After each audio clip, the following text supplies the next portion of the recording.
નમસ્કાર દોસ્તો, વિડીયોમાં ફરી એક વખત તમારું સ્વાગત કરું છું. જનજાગૃતિ કાર્યક્રમ ગામ તુંડવા આદિવાસી સમાજના લોકો ખૂબ મોટી સંખ્યામાં એકત્રિત થયા છે અને જે રીતે શિક્ષણ મંત્રી કુબેર ડિંડોર ઉપર ચેતર વસાવાએ ફરી એક વખત આકરા પ્રહારો કર્યા છે. શું વાત છે? ત્યારે ચેતર વસાવાનું એવું કહેવું છે કે આજે પણ અમને શિક્ષણથી અમારા બાળકોને વંચિત રાખવામાં આવે છે. આની પાછળનું કારણ શું છે? ત્યારે ચેતર વસાવાએ જે મોટા ખુલાસાઓ કર્યા છે અને કુબેર ડિંડોર ઉપર આકરા પ્રહારો કર્યા છે, સૌથી પહેલા તો મિત્રો આપણે એને સાંભળવી કેવી રીતે આ શિક્ષણ મંત્રીના ભૂકા કાઢી નાખ્યા ચેતર વસાવાએ. ત્યાર પછી વિડીયોમાં થોડી ચર્ચા કરશું, પણ થોડો સમય કાઢીને તમે આ એક વખત વિડીયો જોઈ લો એટલે તમને ખબર પડે કે ચૂંટણી ટાણે આ ભાજપના નેતાઓને આદિવાસી સમાજ કેવો વાલો લાગે છે અને ચૂંટણી પતી ગયા પછી આ લોકો મારા બેટા કેવી પલટી મારે છે. ત્યારે ચેતર વસાવાએ જે ખુલાસા કર્યા છે કે શિક્ષણને લઈને અમારા આદિવાસી સમાજના બાળકોને વંચિત શા માટે રાખવામાં આવે છે, તો આવો આપણે સાંભળીએ ચેતર વસાવા શું બોલ્યા છે. આર્ટિકલ 3 માં જોગવાઈ છે પાર્લામેન્ટ ધારે, રાષ્ટ્રપતિ ધારે તો આપી શકે છે, પણ આ સરકારો આપણને મજદૂર બનાવવાના પ્રયાસો કરી રહી છે. સાથીઓ, આજે ગુજરાતમાં આપણે 15% વસીએ છીએ. આજે દેશમાં આદિવાસીઓની વસ્તી 8% છે. આજે ગુજરાતમાં 15% વસ્તી હોવા છતાં મહત્વના હોદ્દા ઉપર આદિવાસીઓને નથી લાવવામાં આવતા. તમે જોઈ લો, આજે ગુજરાતની ન્યાય પ્રણાલિકોમાં વસ્તીના હિસાબે 100 જજમાંથી 15 આપણા હોવા જોઈએ, નથી. કલેક્ટર અને એસપી હોય કે ડીડીઓ હોય, કોઈ પણ આઈએસ અધિકારી હોય કે આઈપીએસ અધિકારી હોય, 100 માંથી આપણા 15 હોવા જોઈએ, પણ નથી. તમે આજે જોઈ લો, ટીડીઓ હોય કે મામલતદાર હોય, પીએસઆઈ હોય કે પીઆઈ હોય, આપણા આદિવાસી 100 માંથી 15 નથી. માત્ર ને માત્ર આપણા 100 માંથી 90 કે 80% મજદૂર આપણા મળશે. આ પરિસ્થિતિ આ સરકારોએ કરી છે. એટલા માટે આપણે બધાએ જાગવું પડશે. આપણે આપણો ઇતિહાસ ગૌરવશાળી છે. એ ઇતિહાસ આપણે ક્યારે નહીં ભૂલવો જોઈએ. આપણી સંસ્કૃતિ ક્યારે નહીં ભૂલવી જોઈએ. જ્યાં સુધી આપણી પરંપરા, આપણી રૂઢી, આપણી સંસ્કૃતિ, આપણી સભ્યતા, આપણા રીત રિવાજો, આપણી બોલી આપણે જાળવી રાખીશું, ત્યાં સુધી આપણે બચીશું. એ જ વાત કરવા માટે અમે આવ્યા છે. તમે બધા જાણો છો, આપણા શિક્ષણ મંત્રી અમારા નર્મદા જિલ્લામાં આવ્યા ત્યારે શિક્ષણ મંત્રીએ મારા નામની અનેક ટિપ્પણીઓ કરી, અનેક ભાષણો કર્યા. એમણે કીધું કે શું ખોટ પડી ગઈ. ત્યારે શિક્ષણ મંત્રીને હું કહેવા માંગુ છું, તમે શાળાના કાર્યક્રમમાં ઉપસ્થિત હતા શિક્ષણ મંત્રી તરીકે. તમે જે જગ્યા પર આવ્યા હતા એ શાળાનો કાર્યક્રમ હતો અને તમે શિક્ષણ મંત્રી છો. ત્યારે શિક્ષણ મંત્રી તરીકે તમારે એનું ચિંતન કરવું જોઈએ કે આદિવાસી વિસ્તારોમાં નકલી કોલેજો ચાલે છે નર્સિંગના નામે. આદિવાસી વિસ્તારોમાં એક શિક્ષકથી હજારો શાળાઓ ચાલે છે, એની ચિંતા તમારે કરવી જોઈએ. તમે પોતે મંત્રી છો અને આદિવાસી બાળકોને ઉચ્ચ અભ્યાસ માટે જે પોસ્ટ મેટ્રિક શિષ્યવૃત્તિ મળતી હતી એ તમારી સરકારે કેમ બંધ કરી, એનો ખુલાસો તમારે આપવો જોઈએ. શિક્ષણ મંત્રીએ એની વાત કરવી જોઈએ.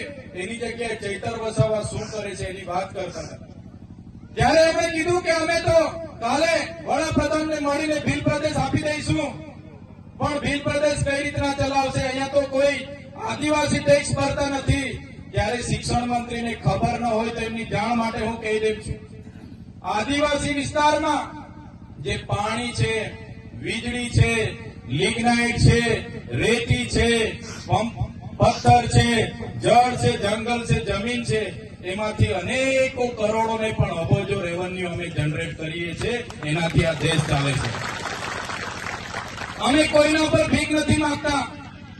અમે સવારેથી લઈને અમે ટેક્સ ભરીએ છીએ. માચીસ થી લઈને જે પણ સામગ્રી અમે લઈએ છીએ એનો ટેક્સ અમે ભરીએ છીએ. અને તમારા મળતિયાઓ, એનજીઓ, એજન્સીઓ, કોન્ટ્રાક્ટરો ટ્રાઇબલ સપ્લાયનું કરોડોનું બજેટ સગે વગે કરે છે. ત્યારે આદિજાતિ વિકાસ વિભાગે, તમે મંત્રી છો તો આદિવાસી બાળકોની સ્કોલરશીપ કેમ બંધ બંધ કરી એનો ખુલાસો તમારે આપવો જોઈએ.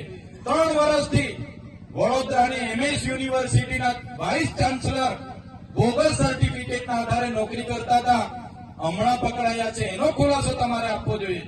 પણ તે આપી નથી શકતા અને હવામાં ફાંકા ફોજદારી કરે છે.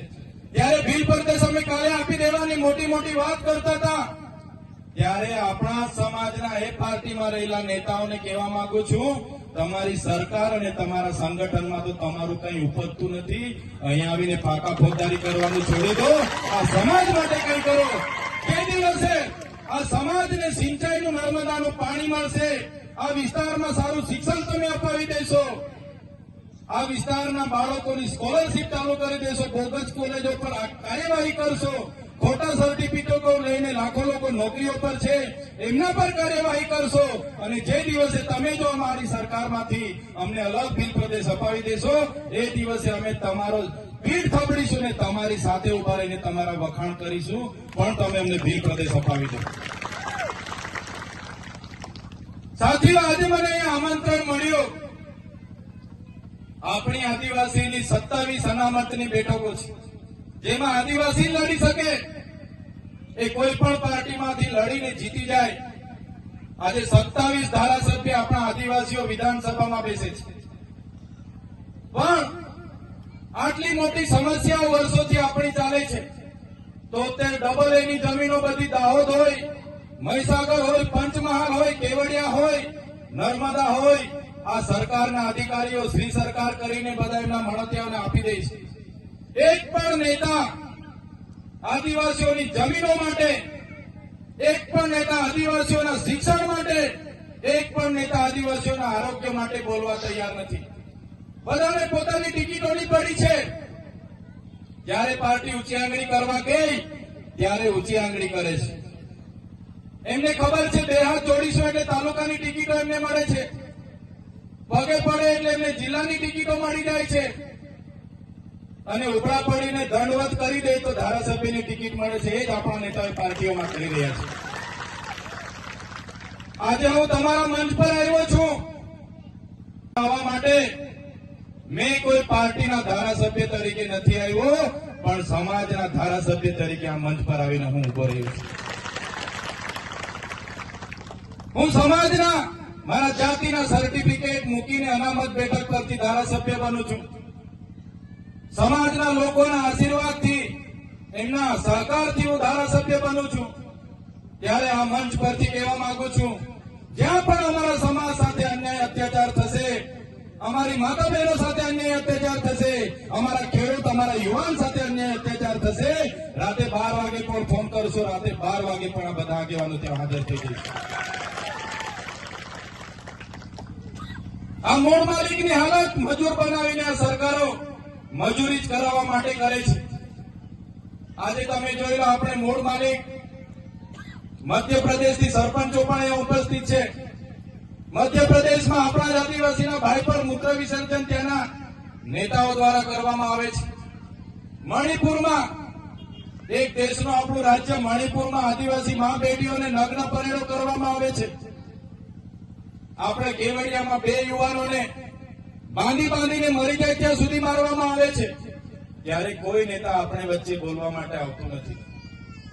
અહીંયા મોટા મોટા પ્રોજેક્ટોમાં પાણીના ભાવે જમીનો લઈ લેવામાં આવે છે. ત્યારે કોઈ નેતા આપણા સમાજ માટે બોલવા તૈયાર નથી. ત્યારે હવે આપણે બધા એવી જાગૃતિ આપણા વિસ્તારમાં લાવવાની છે. કોઈ પણ પાર્ટીનો વ્યક્તિ ઉભો રહે, અમને વાંધો નથી, પણ તમારો પ્રતિનિધિ તમારા સંસદમાં, તમારી સંસદમાં કે તમારી વિધાનસભામાં આપણા લોકોનો અવાજ બને એવા વ્યક્તિને આવનારા ભવિષ્યમાં ચૂંટીને મોકલશો. તે જ દિવસે આપણો અવાજ ત્યાં ગુમશે. બાકી આપણું કોઈ વેલી થવાનું નથી. સાથીઓ, આજે જનજાગૃતિ એટલા માટે જ આપણે કરવી પડે છે. આજે એકલ દોકલ બધાને છૂટા પાડતા ગયા છે. આજે જાતિના દાખલા માટે 3 પેઢીના આપણા પુરાવા માંગવામાં આવે છે. મહિના ધક્કા ખવડાવવામાં આવે છે.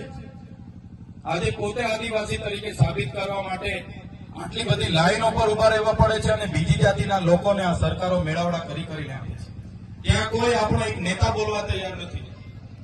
એટલા માટે જ આજે અમે આવ્યા છે. આવનારા દિવસોમાં જ્યારે પણ જમીન સંપાદનો સામે ઉતરવું પડશે, જ્યારે પણ મોટા મોટા પ્રોજેક્ટો સામે ઉતરવું પડશે, જ્યારે આપણા આદિવાસીના જાતિના ધરતી બચાવવા માટે ઉતરવું પડશે, આપણા બાળકોના શિક્ષણ માટે લડવું પડશે, આપણા યુવાનોના રોજગાર માટે લડવું પડશે, તો અમે બધા જ આગેવાનો જ્યારે પણ આહવાન કરીશું, અમે નેતાગીરી, અમે આગેવાની લેવા માટે તૈયાર છે, પણ તમારો બધાનો સહકાર જોઈશે. બધા તૈયાર છો? બધા તૈયાર છો? એ જ વાત સાથે આજના જનજાગૃતિ કાર્યક્રમમાં અમે ઉપસ્થિત થયા છે. ત્યારે વધારે વિશેષ નથી કહેતા, પણ આ જનજાગૃતિ કાર્યક્રમ આપણા જળ, જંગલ, જમીન પરના અધિકારો, બંધારણીય અધિકારો આપણે જાણીએ, પેસા એક્ટ જાણીએ, વન અધિકાર અધિનિયમ, જે જંગલની જમીન આપણે ખેડીએ છીએ, એ જમીનો પણ આ લોકો આપણને આપી નથી રહ્યા. એ જમીનો માટે પણ આપણે ભીખ માંગવી પડે, એના માટે પણ આવનારા દિવસોમાં આપણે લડવું પડશે. એ જ વાત માટે તમારી વચ્ચે અમે ઉપસ્થિત થયા છે.